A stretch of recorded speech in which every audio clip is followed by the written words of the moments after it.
آپ کو سب سے زیادہ کس بات نے حیران کیا جب آپ ریسرچ کر رہے تھے؟ ہندا کا واقعہ یہ میرے لیے ایک تبدیلی کا سبب بنا، جیسے کوئی سوئچ آن ہو گیا ہو۔ مجھے یہ لگا کہ ہندا دشمنوں میں سے ایک کی بیوی تھی جو ابو سفیان تھے، اور ایک طریقے سے اس نے پیسے دیے تھے حضرت حمزہ کو قتل کرنے کے لیے، جو نبی صلی اللہ علیہ وآلہ وسلم کو بہت عزیز چچا تھے۔ اور یہ بیٹل فیلڈ میں ہوا، ان کو شہید کر دیا گیا، ان کے کان کاٹ دیے گئے، ناک کاٹ دی گئے، بہت ہی خوفناک چیزیں کی گئیں۔ نبی صلی اللہ علیہ وآلہ وسلم بہت غمگین تھے اس واقعے سے۔ سالوں بعد جب وہ مکہ میں طاقتور ہوئے، حکومت میں آئے، تب ہندا وہیں تھی۔ جب میں یہ کتاب پڑھ رہا تھا مجھے لگا کہ اب اس کا سر کاٹ دیا جائے گا، مگر نبی صلی اللہ علیہ وآلہ وسلم نے کہا، میں فی الحال تمہاری طرف نہیں دیکھ سکتا، مگر سب کو معاف کیا جاتا ہے۔ اگر تم یہاں رہنا چاہتی ہو اور مسلمانوں کے بیچ رہنا چاہتی ہو تو یہ ممکن ہے، اور اگر تم یہاں نہیں رہنا چاہتی تو تم جا سکتی ہو، مگر اب خون بہا نہیں ہوگا۔ مجھے حیرانی ہوئی، وہ معاف کر دی گئی؟ اگر کوئی شخص اپنے عزیز رشتہ دار کے قاتل کو معاف کر سکتا ہے، وہ بھی جب اس نے صرف قتل نہیں کیا بلکہ اس کے جسم کے حصے کاٹ کر عزت اچھالنے کی کوشش کی ہو، تو اس کا مطلب یہ ہے کہ اس شخص کی اخلاق بے مثال ہیں۔ یہ بہت خاص تھا۔ یہ ایسی چیز تھی جو عام طور پر نظر نہیں آتی، اور جب میں نے یہ سوچا تو میں نے دیکھا کہ میرے پاس ان کے نبی ہونے کی دلیل بھی ہے۔ میں ان کا اخلاق دیکھتا ہوں۔ میں نے دیکھا کہ انہوں نے دوسرے لوگوں کے ساتھ کیسا برتاؤ کیا، انہوں نے اپنے دشمنوں کے ساتھ کیسا رویہ اختیار کیا۔ تو مجھے احساس ہوا، مجھے لگا کہ یہ واقعی ایک نبی ہیں۔ لیکن پھر میں نے سوچا، ارے یہ تو بہت عجیب بات ہے، کیونکہ میں پہلے ہی یہ مان لیا تھا کہ اللہ صرف ایک ہے، اور اب اگر میں یہ بھی کہہ دیتا ہوں کہ محمد نبی ہیں تو یہ لگ بھگ شہادہ بن جاتی ہے۔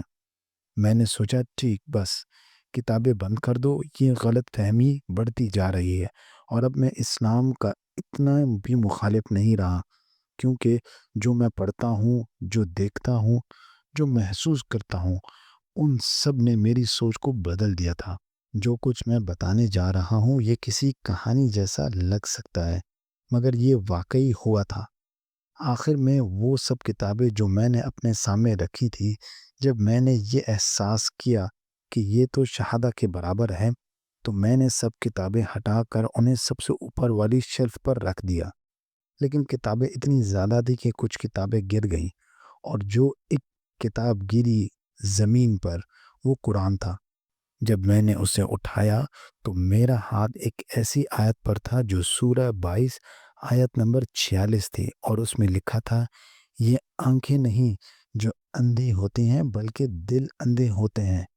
اور میں نے سوچا یہ تو واقعی میرا مسئلہ ہے، کیونکہ بات آنکھوں کی نہیں تھی۔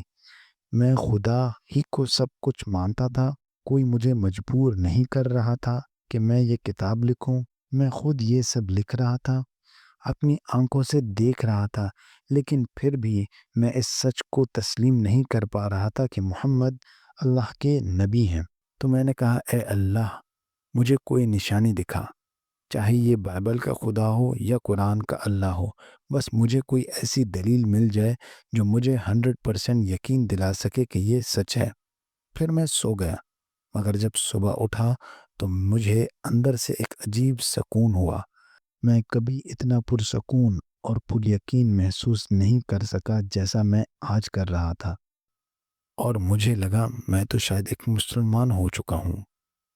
پھر اوبیسلی مجھے یہ دوسروں کو بتانا تھا۔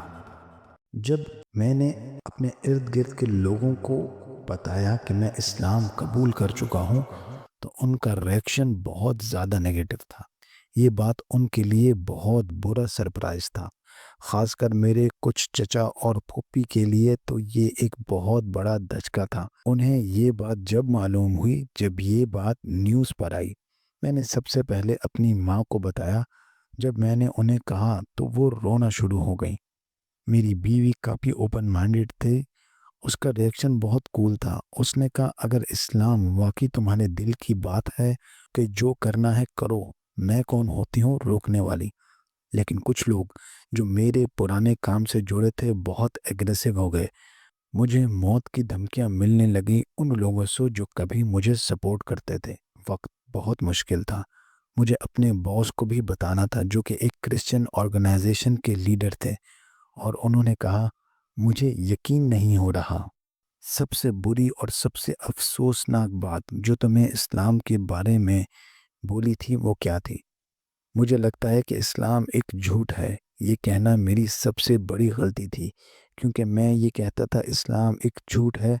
جب میں نے کہا کہ اسلام ایک جھوٹ ہے تو اس کا مطلب یہ تھا کہ مذہب اور جو کچھ بھی اس کے ساتھ جڑا ہے وہ سب جھوٹ ہے۔ یہ ایک طرح سے جاہلیت کی سب سے بڑی مثال تھی۔ یہی وجہ ہے کہ ہم نے ایک آرگنائزیشن بنائی ہے، IXC، اسلامک ایکسپیرینس سینٹر کہتے ہیں۔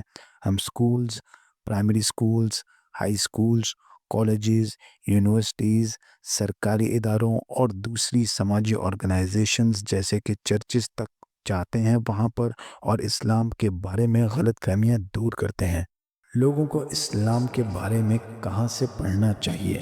میں ریکمینڈ کروں گا محمد صلی اللہ علیہ وآلہ وسلم پر لکھی جانی ایک بک جس کا نام ہے his life based on the earliest sources, جو مارٹن لنکس کی کتاب ہے۔ یہ وہی کتاب ہے جس کی وجہ سے مجھے راہ راست پر آنے میں بہت مدد ملی۔